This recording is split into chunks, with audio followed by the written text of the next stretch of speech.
Vamos abrir as nossas Bíblias no livro do profeta Isaías, capítulo de número 55. Livro do profeta Isaías, capítulo 55, a partir do verso de número 6.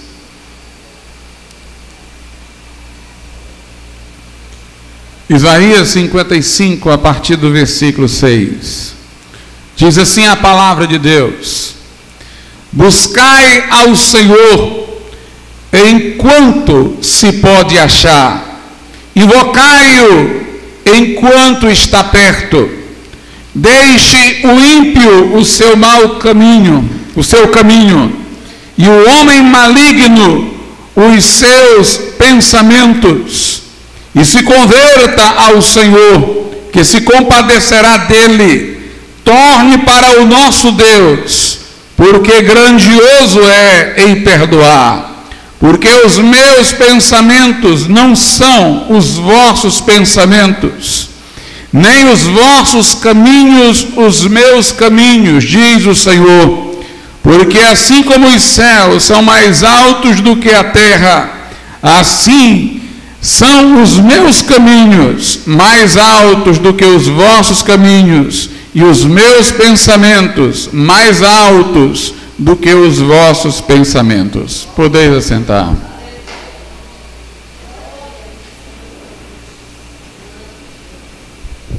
O profeta começa na leitura do texto que fiz, convidando o povo, os destinatários de seu livro, de sua profecia, aquela época, para que busquem ao Senhor. A ideia de buscar ao Senhor presume que os que devem fazê-lo estejam distantes dele. Os convites da Bíblia para irmos a Cristo, para buscarmos a Deus, são convites que presumem que nós nos distanciamos de Deus, que nós estamos longe de Deus. E essa é a verdade contida nas Escrituras. Embora Deus tenha feito o homem à sua imagem e semelhança, e estivesse com o homem no jardim, passeando, instruindo, comungando com o homem, uma vez que o homem pecou, o pecado fez o homem ser expulso do jardim do Éden, da presença de Deus, fez o homem entrar em trevas espirituais, em estado de morte espiritual, porque ficou longe da fonte de vida, que é Deus. Então, logo depois da queda, nós temos uma humanidade que está alienada de Deus.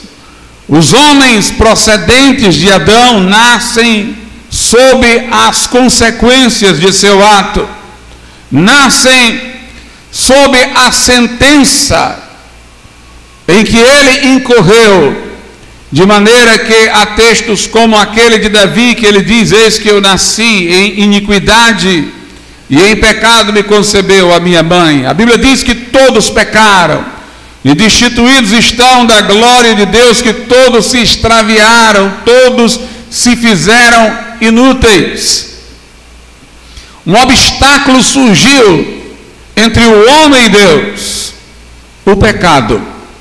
Porque o pecado traz culpa, e Deus, em seu supremo tribunal, não pode, de maneira leviana, inocentar o culpado, violando Deus, o justo juiz, assim a sua própria lei, que ele estabeleceu, pela qual a alma que pecar, essa morrerá. O salário do pecado é a morte. Deus deve sentenciar a condenação sobre o culpado. O pecado traz culpa, e a culpa evoca sobre nós a condenação do justo juiz. Há, portanto, um paredão que nos separa de Deus. Isaías fala sobre isso no capítulo 59 de seu livro.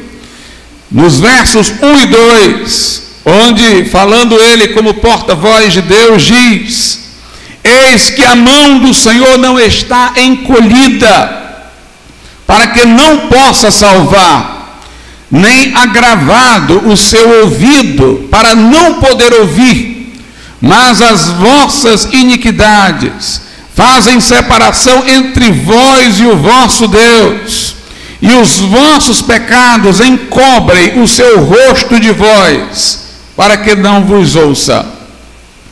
Não há nada de errado em Deus. Não é Ele que está impossibilitado de nos ouvir. É a nossa condição que não dá direito a que sejamos ouvidos, socorridos por Ele. Mas se isto é verdade, e no capítulo 55 Isaías está nos estimulando a buscar a Deus, e há convites da Bíblia para nós voltarmos para Deus, é porque de alguma maneira esse obstáculo foi demolido. Nos dias do profeta Isaías, a base para um homem se aproximar de Deus era a profecia, a promessa de que no futuro esta barreira seria abolida, e Deus, que está fora do tempo e tem o futuro como presente, poderia se dispor para com os que o buscassem. Mas para nós que vivemos depois de ter Cristo vindo ao mundo, nós temos os fatos consumados, aqueles relativos à morte e ressurreição de Jesus. Na cruz, Ele destruiu essa barreira. Pedro diz que Ele levou os nossos pecados em seu corpo ao madeiro. E o próprio Isaías diz, no capítulo 53, que Jesus, o Messias, Ele tomaria sobre si as nossas iniquidades, seria traspassado por elas, moído pelas nossas transgressões, e que o castigo que poderia nos trazer a paz com Deus estaria sobre Ele, e seríamos sarados por suas pisaduras. Havia uma dívida que não conseguíamos pagar, mas Jesus fez-se homem para nos representar enquanto homem e pagar por nós. Ele fez-se maldição por nós. Ele verteu o seu sangue para expiação da nossa culpa ali na cruz. O seu grito "está consumado" indicava uma obra perfeita, um pagamento integral daquilo que nós estávamos a dever a Deus. Deus não poderia se dispor para conosco. Estes convites, como buscai ao Senhor, não poderiam existir na Bíblia se não houvesse uma provisão de perdão, uma compensação da ordem moral violada. Era preciso que a violação da ordem moral fosse devidamente compensada, que para a culpa houvesse a justa retribuição, e Jesus levou sobre si a sentença que era para nós. Lá na carta que o apóstolo Paulo escreveu aos Efésios, ele fala sobre isso, quando ele diz o seguinte, no capítulo de número 2, a partir do verso 13: mas agora em Cristo Jesus, vós que antes estáveis longe, já pelo sangue de Cristo chegastes perto, porque Ele é a nossa paz, o qual de ambos os povos, judeus e gentios, fez um, e derrubando a parede de separação que estava no meio, na sua carne desfez a inimizade, isto é, a lei dos mandamentos, que consistia em ordenanças, para criar em si mesmo dos dois, judeu e gentio, um novo homem, fazendo a paz, e pela cruz reconciliar ambos com Deus, judeu e gentio, em um corpo, matando com ela as inimizades, E vindo ele, evangelizou a paz a vós que estáveis longe, nós que não éramos judeus, não conhecíamos as profecias, e aos que estavam perto. Os judeus estavam perto no sentido de ter a revelação, mas também precisando de reconciliação com Deus, porque por ele, ambos, judeus e gentios, temos acesso ao Pai em um mesmo Espírito. Quando a Bíblia nos chama a buscar o Senhor, isso já deve ser baseado em fé. O que eu quero dizer é que quando Adão transgrediu o mandamento divino no Éden, ele não se sentiu estimulado a ir ao encontro de Deus quando Deus apareceu no jardim depois de seu pecado, perguntando: onde estás? Ele se escondeu, ele disse: eu estou com medo. A presença de Deus para o homem transgressor, que não tem uma base de confiança para se aproximar de Deus, é ameaçadora. A presença de Deus é ameaçadora. Alguém diz: mas pastor, tem gente que não conhece esse seu evangelho aí, e que busca a Deus, busca os seus deuses, forjados por sua própria imaginação, que não o amedrontam. Inclusive, esses que querem se aproximar de Deus sem Cristo, normalmente não acreditam no inferno, ou encontram inúmeras formas de ter outra oportunidade no pós-morte, diminuindo a gravidade do inferno, exatamente porque eles estão à procura de deuses imaginários. Quando eles ouvem falar do Deus de que a Bíblia fala, que proclama o inferno eterno, eles dizem: esse não é o meu Deus, exatamente porque este Deus os amedronta. Se o homem sem Cristo se sente devotado a procurar alguma divindade, achando que vai ser aceito, por mais que haja um senso do divino nele, ele está à procura de um ídolo, porque quando ele se deparar com o Deus verdadeiro, ele vai estremecer. Mas nós temos, irmãos, uma base de confiança no Evangelho, para sem negar que Deus é Deus, que aborrece o pecado, que não deixa o pecado impune, que vê o pecado como de gravidade eterna, possa nos receber. Nós temos uma base para essa esperança, é Cristo. Para vir a Jesus em fé se requer ousadia, coragem. Coragem baseada na fé no que Jesus Cristo fez. Por isso que em Efésios 3:12 diz: no qual, ou seja, em Jesus, no qual temos ousadia e acesso com confiança pela nossa fé nele.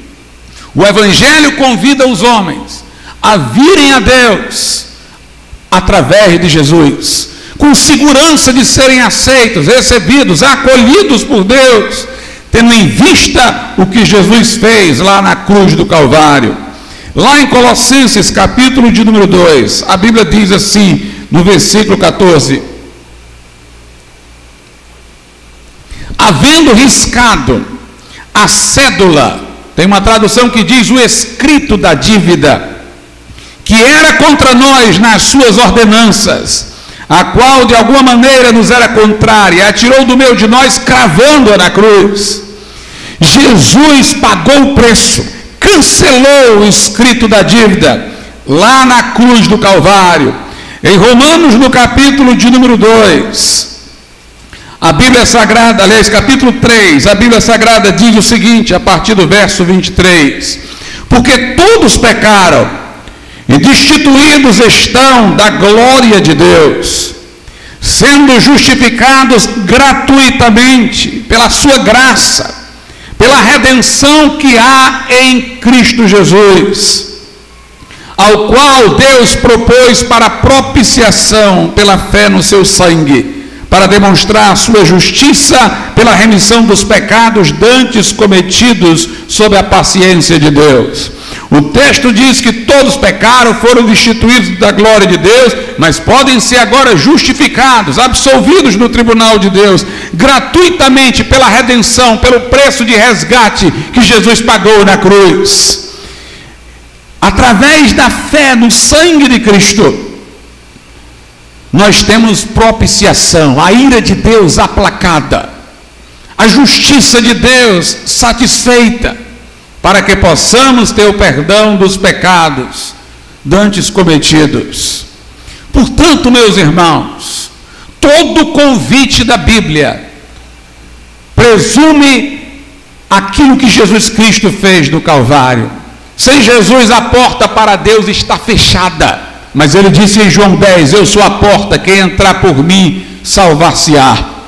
É isso que peculiariza a nossa fé, a nossa mensagem, a exclusividade.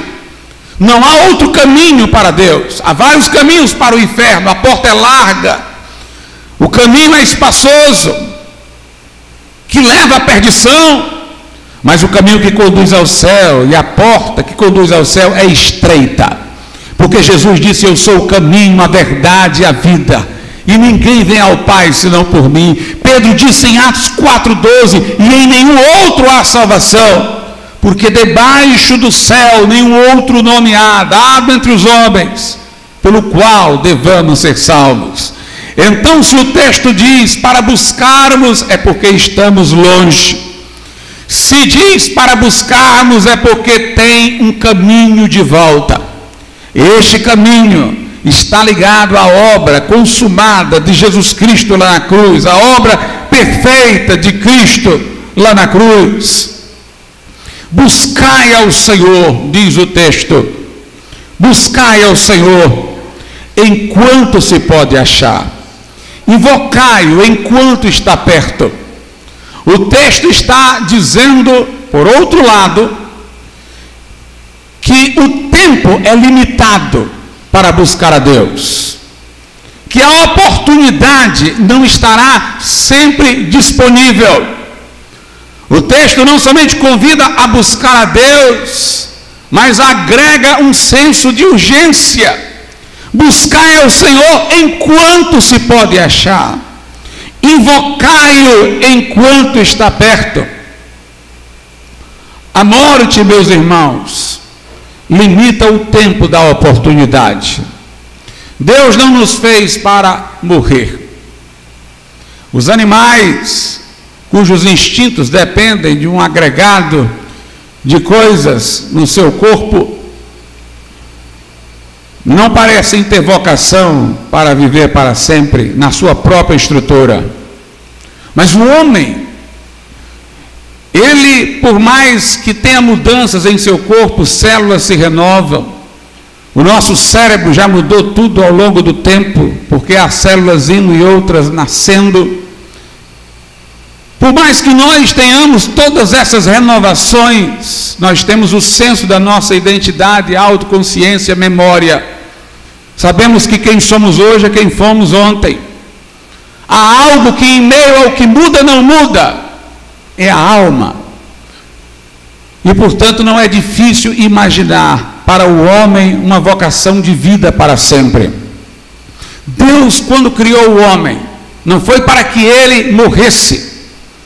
Na linguagem do Gênesis, foi para que comesse da árvore da vida e vivesse para sempre.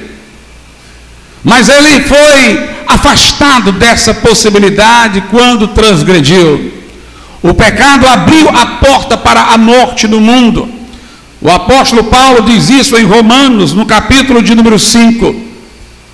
Na carta aos Romanos, capítulo 5, verso 12, diz: portanto, como por um homem entrou o pecado no mundo, e pelo pecado a morte, assim também a morte passou a todos os homens, por isso que todos pecaram. Agora somos sujeitos à morte. Eu consigo imaginar Deus tendo feito os animais que não têm autoconsciência, e dado a eles um tempo de vida, para que em dado momento, cada um que já reproduziu, morresse talvez num sono, de forma indolor. Isso não lhe perturbaria, porque ele não tinha autoconsciência para saber se vive ou morre. Mas o homem, irmãos, na medida em que ele sabe que existe a morte, ele é atribulado por isso em vida, porque ele tem consciência da existência do problema. E o homem não se realiza na morte. Ele aceita certas necessidades que pode ter, como a de dormir, de comer e de fazer outras coisas, mas a morte ele não vê como algo que seja como comer, o beber ou o dormir. Ele vê como um furto de toda a história que ele construiu. A morte o aterroriza, o atribula. A morte, de certa maneira, ela deu mais poder a Satanás, que conduziu o homem à queda, sobre o próprio homem. Lá em Hebreus, a Bíblia diz o seguinte: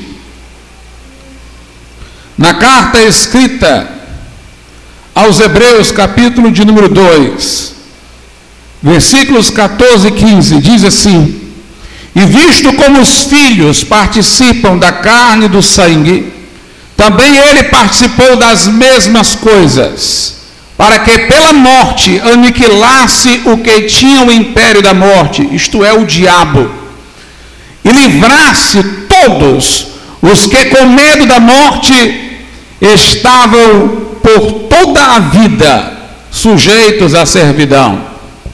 Observe, assim como os filhos participam de carne e sangue de seus pais, Jesus participou das mesmas aflições que todos nós participamos, para que ele pela morte aniquilasse o que tinha o império da morte, o diabo, e livrasse todos os que com medo da morte estavam por toda a vida sujeitos à servidão. Este império de Satanás pela morte, que faz os homens estarem em servidão em relação a ele, decorre do medo da morte, como diz aqui o texto.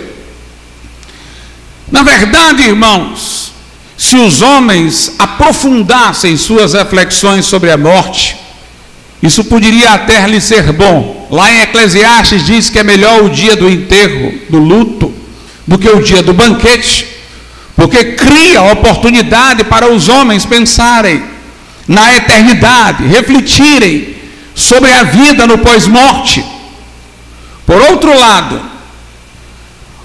os homens amedrontados com a morte não querem refletir sobre ela, não querem pensar. Alguém fala sobre a morte, alguém bate assim simbolicamente em algum lugar para dizer: não fale nisso. As pessoas querem imaginar que a morte nunca lhes baterá a porta. Elas não querem ouvir sobre esse assunto. Quando elas veem os sinais da velhice em seu corpo, que indica também sinais da morte que está dinamicamente chegando ao seu corpo, elas procuram pintar os cabelos, fazer cirurgias. Há velhos hoje buscando hábitos de jovens, parecendo-se como jovens, fazendo-se ridículos muitas vezes, porque eles não querem encarar a morte. Mas quando eu digo que eles querem fugir da morte, não significa que de todo modo eles não tenham algum momento em que pensem nela. Mas como a reflexão não é profunda, que levaria a perguntar-se pela eternidade, é superficial, eles passam na mente por ela e logo evitam. Então eles terminam pensando: é o seguinte, como eu vou morrer, eu tenho que aproveitar esta vida. Em vez de eles fazerem uma reflexão que os poderia levar a pensar na eternidade, eles fazem aquela reflexão superficial, que alimenta ainda mais neles apego a esta vida, a este mundo. Já que eu tenho pouco tempo, eu vou viver. Na linguagem da Bíblia, são aqueles que dizem: comamos e bebamos, porque amanhã morreremos.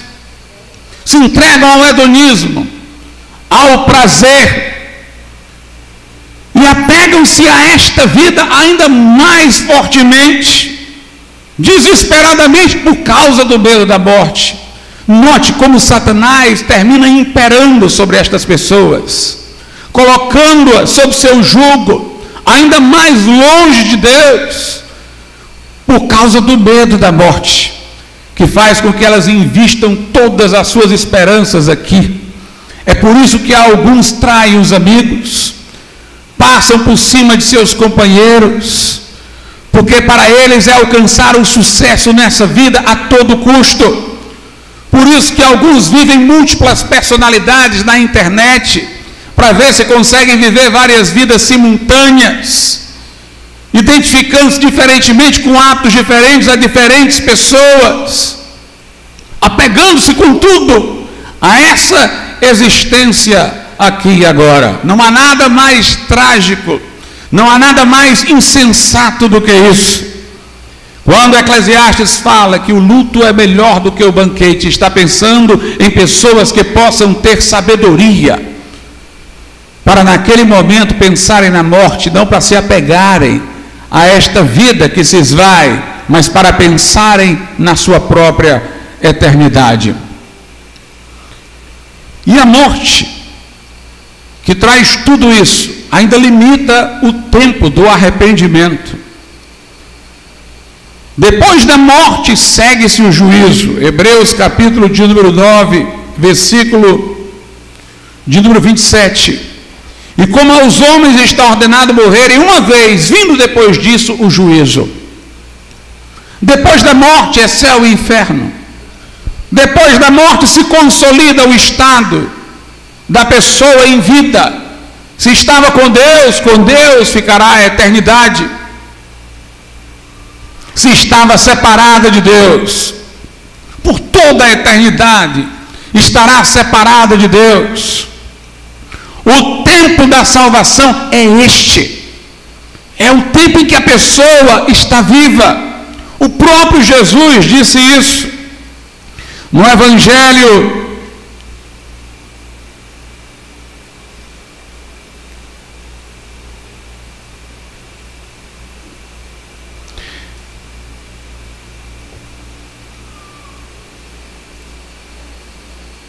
eu perdi aqui a referência, irmãos, que eu tinha marcado, mas é o texto em que no Evangelho Jesus fala de perdão, quando ele perdoa o paralítico, e ele diz que ao Filho do Homem é dada autoridade para perdoar pecados sobre a terra.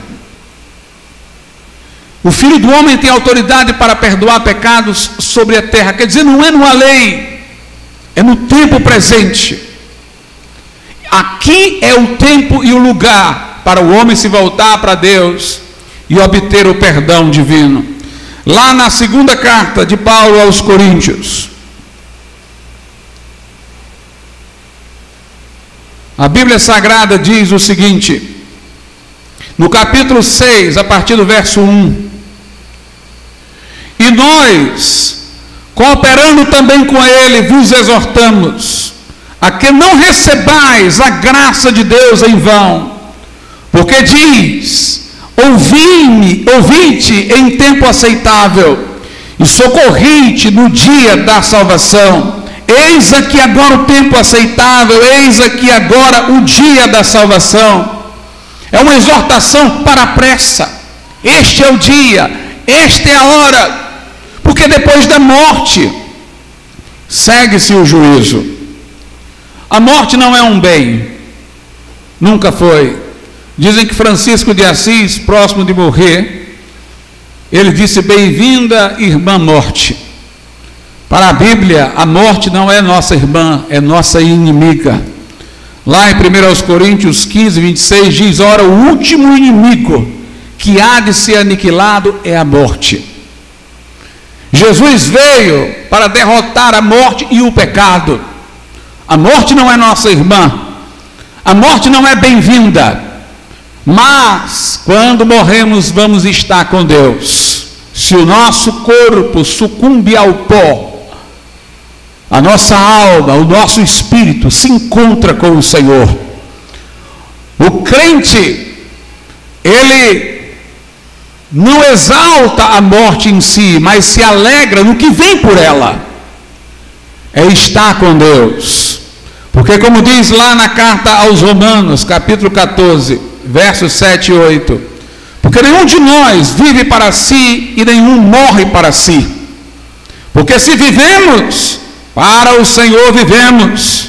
Se morremos, para o Senhor morremos. Vamos para Ele. De sorte que ou vivamos, ou morramos, somos do Senhor. A morte não pode interromper a nossa relação com Deus. De acordo com Romanos, capítulo de número 8, versículos 38 e 39, nós temos: porque estou certo de que nem a morte, nem a vida, nem os anjos, nem os principados, nem as potestades, nem o presente, nem o porvir, nem a altura, nem a profundidade, nem alguma outra criatura nos poderá separar do amor de Deus que está em Cristo Jesus nosso Senhor. O crente não tem interrupção do relacionamento de amor com Deus pela morte, porque nem a vida nem a morte pode nos separar do amor de Deus. Porque se vivemos, somos do Senhor; se morremos, somos do Senhor, estaremos com Ele.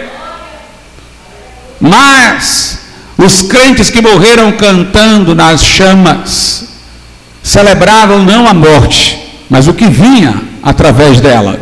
Estariam com Deus, estariam na presença de Deus. Nesse sentido, é uma bênção partir, como diz Paulo aos Filipenses, e estar com Cristo. Porém, irmãos, a morte, como eu disse, não faz parte do plano original de Deus para o homem. Por isso, o crente, ele tem não somente a esperança de estar com Deus depois da morte, mas ele tem a esperança de reaver o seu corpo que foi para o pó, não na forma corruptível em que era originalmente, mas de uma forma incorruptível, semelhantemente ao corpo de Jesus Cristo ressuscitado. Quando Jesus vier para arrebatar a sua igreja, nós teremos um corpo ressuscitado, glorioso. Inclusive os que estiverem vivos para a vinda do Senhor nem morrerão, terão o seu corpo transformado. Na carta de Paulo aos Coríntios, primeira carta aos Coríntios, capítulo 15, verso 22, diz assim: porque assim como todos morrem em Adão, assim também todos serão vivificados em Cristo. Isso não significa universalismo, que todos serão salvos, mas quer dizer que todos os que estão em Adão morrem, todos os que estão em Cristo vivem. O incrédulo continua em Adão, porque não recebeu Jesus, mas o crente está em Cristo, saiu da raiz adâmica, foi enxertado em Cristo, e em Cristo é uma nova criatura, e em Cristo para ele já não há mais nenhuma condenação. E diz o verso 23, mas cada um por sua ordem, Cristo as primícias, depois os que são de Cristo na sua vinda. Primeiro Jesus ressuscitou, é o nosso modelo, é o primogênito dentre os mortos, ao terceiro dia. Depois seremos nós que haveremos de ressuscitar na sua vinda. Note, no arrebatamento, na vinda de Jesus, não é dito que os incrédulos vão ressuscitar, mas os que são de Cristo ressuscitarão. Paulo chama na carta aos Filipenses essa ressurreição de ressurreição dentre os mortos. Ou seja, os incrédulos permanecerão. Nós ressurgiremos dentre os mortos, os incrédulos ficam aguardando o dia do juízo. São os crentes que na vinda de Jesus vão ressuscitar. E nós subiremos ao encontro de Jesus nas nuvens e seremos tirados daqui. Virá sobre esse mundo juízo e grande tribulação e morte. Mas os incrédulos ficarão à espera do juízo do trono branco, do juízo final, quando também eles, cuja alma está no inferno, ressuscitarão em corpo, para irem com o corpo também para o lugar de condenação. A Bíblia diz: não temam aqueles que matam o corpo e não podem matar a alma. temam aquele que pode fazer perecer no inferno tanto a alma como o corpo. O lugar final de condenação para os ímpios incluirá a separação eterna de Deus da alma e a destruição eterna do corpo. O texto aqui diz, no capítulo 15 de 1 Coríntios, versículo 44, semeia-se corpo natural, ressuscita-se corpo espiritual. Há corpo natural e há também corpo espiritual. A Bíblia diz que nós teremos um corpo, mas que esse corpo será espiritual. De que maneira, pastor? Esse corpo que temos agora, ele tem vida pelo sangue. A Bíblia diz: a vida da carne está no sangue. Por isso que o maior marco da morte é a perfuração no Velho Testamento. Matar, sacrificar, é acutelar, é derramar o sangue. A vida da carne está no sangue. Se o coração para, se o sangue não circula, é morte. Se o sangue é derramado, é morte. Mas quando Jesus ressuscitou, ele trazia as marcas dos cravos, sua marca do lado, e nós não ouvíamos falar que sangue estava saindo. Ele disse aos discípulos: um espírito não tem carne e ossos, como vocês veem que eu tenho. Ele falou que seu corpo tinha carne e ossos, mas não falou que tinha sangue. Na verdade, a vida deste corpo era espiritual, como a vida que agora está no nosso espírito. A Bíblia diz que do nosso interior fluem rios de água viva, pois esses rios de água viva vão transbordar para o nosso corpo. O que é mortal será absorvido pela vida. Essa vida interior que temos vai engolfar o nosso corpo. A morte vai ser tragada, engolida pela vitória. E este corpo será irrigado de vida pelo Espírito Santo. Por isso que a partir do verso 50 diz assim: e agora digo isto, irmãos, que carne e o sangue, este corpo nessa figuração agora, não podem herdar o reino de Deus, nem a corrupção herdar a incorrupção. Eis aqui vos digo o mistério: na verdade nem todos dormiremos, quer dizer, nem todos morreremos, porque alguns estarão vivos na vinda do Senhor, mas todos seremos transformados, no momento, no abrir e fechar de olhos, ante a última trombeta, porque a trombeta soará, e os mortos ressuscitarão incorruptíveis, e nós seremos transformados, porque convém que isto que é corruptível se revista da incorruptibilidade, e que isto que é mortal se revista da imortalidade, e quando isto que é corruptível se revestir da incorruptibilidade, e isto que é mortal se revestir da imortalidade, então cumpre-se-á a palavra que está escrita: tragada, engolida foi a morte na vitória. Onde está, a morte, o teu aguilhão?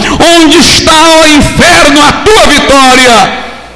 Ora, o aguilhão da morte é o pecado, e a força do pecado é a lei, mas graças a Deus que nos dá a vitória por nosso Senhor Jesus Cristo. Haveremos de ter um corpo glorioso. Uma coisa interessante, irmãos, lá no Éden, a primeira promessa de redenção, quando Adão e Eva pecaram, foi essa: que viria pela semente da mulher aquele que esmagaria a cabeça de Satanás. Satanás, portanto, hoje domina os homens, porque levando-os ao pecado, Deus se ausentou e ficaram indefesos, e com medo da morte, Satanás os oprime. Esse é o estado da humanidade agora. Mas Jesus, irmãos, lá na cruz esmagou a cabeça da serpente. O príncipe desse mundo já está julgado, como diz na primeira epístola de João, ele veio para desfazer as obras do diabo. E o crente agora não tem medo da morte, porque sabe que vai estar com Deus, e mais ainda porque sabe que quando a trombeta soar no céu, ele vai ressuscitar dentre os mortos. De alguma maneira nós vamos participar da vitória de Jesus sobre Satanás. No dia do arrebatamento nós também estaremos esmagando a cabeça da serpente. E na verdade será Cristo, porque nós agora somos o corpo de Cristo. Diz a Bíblia Sagrada lá em Romanos, capítulo de número 16, verso 20: e o Deus de paz esmagará em breve Satanás debaixo dos vossos pés. A graça de nosso Senhor Jesus Cristo seja convosco. Que dia vai ser esse que o diabo vai ser esmagado debaixo dos nossos pés? Quando nós subirmos do arrebatamento. A Bíblia Sagrada, irmãos, usou uma ilustração perfeita, porque o diabo é o príncipe das potestades do ar, ele habita nos ares, e o arrebatamento vai acontecer no ar. Nós vamos subir e o diabo vai ficar embaixo, ele vai ficar debaixo dos nossos pés, debaixo dos nossos pés. O crente tem esperança na morte, mas para o incrédulo, que pensa na morte de maneira irresponsável, só para apostar nessa vida, fica sob o domínio de Satanás, se entrega aos prazeres mundanos, achando que está livre, mas está sob servidão. Está sob servidão, ele está fazendo isso porque tem medo. Veja, ele julga que está desfrutando prazeres, mas a raiz dessa busca de prazeres é uma fobia, é o medo da morte. Mas se ele ouvir o Evangelho e abrir o coração, entender a palavra, então ele vai ver, irmãos, que essa vida aqui não é um bom investimento. O bom é voltar para Deus, é voltar para o Senhor. Depois da morte segue-se o juízo, por isso se apresse. Por isso não deixe para amanhã. Você não tem poder sobre o dia de amanhã. Você não tem poder, diz a Bíblia, para segurar o seu espírito dentro do corpo. Você não é o dono da sua vida. Pessoas arrogantes, gigantes desse mundo, elas caem facilmente. Logo se vão. A vida tão gigantesca dentro das estruturas seculares não fica imune às debilidades, das doenças, da morte, do final. Buscai ao Senhor enquanto se pode achar. Invocai-o enquanto está perto, diz o profeta. Invocai-o enquanto está perto. E aí ele segue: deixe o ímpio o seu caminho, e o homem maligno os seus pensamentos, e se converta ao Senhor. A conversão, irmãos, é descrita no Novo Testamento como arrependimento e fé. Arrependimento de pecados, fé em Jesus Cristo. Uma vez eu conversei com um adventista do sétimo dia, que defendia a salvação não somente pela fé, e ele disse: eu vou provar para você. Eu era novo convertido, estava na parada de ônibus. Ele disse: eu vou provar para você que nem você acredita que a salvação é só pela fé. O homem tem que se arrepender para ser salvo? Perguntou-me. Eu disse: sim. Ele disse: pois então já tem duas coisas, arrependimento e fé. Mas ele não entendeu nada. Se os irmãos lerem o Novo Testamento, vão ver que às vezes a Bíblia diz que a salvação é só pela fé, às vezes diz que é só pelo arrependimento. Lá no dia de Pentecoste, perguntaram: que faremos, varões e irmãos? Pedro disse: arrependei-vos. João Batista disse: arrependei-vos. Paulo diz: é só pela graça, mediante a fé. Fé e arrependimento não são coisas que se somam, são aspectos de uma mesma realidade. O arrependimento é o alicerce da fé, e ninguém se arrepende se não for para crer. Estão imbricadas, vinculadas as duas coisas, de uma maneira que se torna às vezes até difícil a gente colocar em ordem. A gente segue a ordem arrependimento e fé porque a Bíblia nos dá, mas veja só, eu jamais iria crer em Cristo se eu não me achasse um pecador. Ninguém vai à procura do remédio a não ser que esteja com algum problema psíquico. Ninguém vai à procura do remédio se não tiver constatado que está doente. Ninguém está à procura de salvação se não achar que está em perigo. Se eu não reconhecer o meu pecado, a gravidade do meu pecado, se eu entender que essa situação e vida que eu vivo é ruim para mim, por que iria eu procurar crer no Senhor para a minha salvação? E por outro lado, veja a reciprocidade. Se eu não tivesse fé de que Ele ia me aceitar, por que eu iria me arrepender? Eu me arrependo e isso dá sentido ao crer. Eu creio nele como remédio porque eu estou desejoso de sair da doença. Eu creio no escape que Ele me oferece porque eu estou querendo me livrar do perigo. Por outro lado, o homem só se motiva ao arrependimento se ele tiver esperança de perdão, expectativa de perdão. A fé, ela inspira o arrependimento.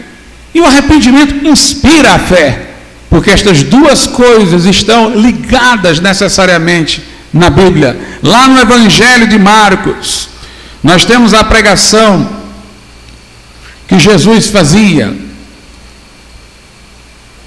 Evangelho de Marcos, capítulo de número 1, a partir do verso 14. E depois que João foi entregue à prisão, veio Jesus para a Galileia, pregando o Evangelho do reino de Deus. E dizendo, o tempo está cumprido, e o reino de Deus está próximo, arrependei-vos e crede no Evangelho. Se eu for seguir aqui, a ordem é primeiro se arrepender e depois crer. Mas lá no Evangelho de Lucas, por exemplo, está dito da seguinte forma, Lucas capítulo 24, a partir do 46. E disse-lhes, assim está escrito, e assim convinha que o Cristo padecesse e ao terceiro dia ressuscitasse dentre os mortos, e em seu nome se pregasse o arrependimento e a remissão dos pecados em todas as nações, começando por Jerusalém. O que é que quer dizer pregar o arrependimento em seu nome? Ou seja, por aquilo que ele fez, se arrependa. Eu vou tentar estimular o arrependimento, dizendo que há perdão em seu nome. Ou seja, pela fé eu estimulo o arrependimento. Lá, arrependei-vos e crede. E aqui é, através do nome dele, da confiança que o nome dele inspira, preguem o arrependimento. Arrependimento e fé. O arrependimento dá as costas para o pecado. E a fé lança-se nas mãos de Cristo. Buscai ao Senhor enquanto se pode achar, diz o texto, invocai-o enquanto está perto. Mas aí segue apelando para o arrependimento.